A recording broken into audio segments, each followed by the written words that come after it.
Hi there, my name is Pranav, and this week I'll be talking you through May's Brexit Plan B, US interest rates, and the Italian economy.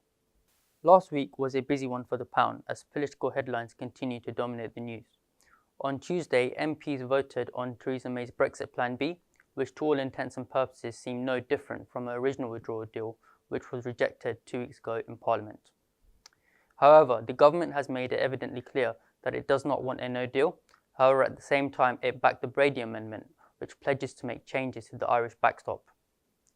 Shortly after the vote, an EU spokesperson said that Brussels would not renegotiate the withdrawal agreement, and this leaves Mrs May in an extremely difficult position going forward. On Wednesday, the Fed kept US interest rates unchanged between 2.25% and 2.5%, meeting expectations. However, following the decision, the Federal Reserve gave a fairly dovish press conference in which it indicated further gradual increases and also warned markets that it would be patient when it comes to future rate hikes.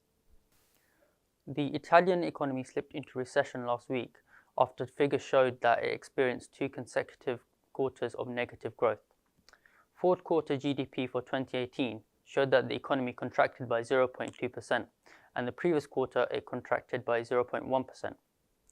Italy is the Eurozone's third largest economy, and given that France and Germany haven't been showing strong figures recently, the economic downturn could be more prolonged than analysts think. The Prime Minister will be heading back to Brussels this week with the sole intention of trying to wring extra concessions out of the EU, particularly around the Irish backstop issue.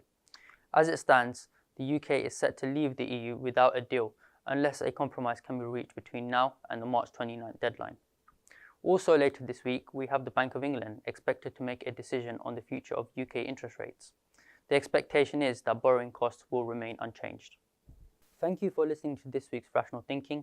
If you wish to discuss any of your currency exposure with our dealing desk, please feel free to contact us using the details below.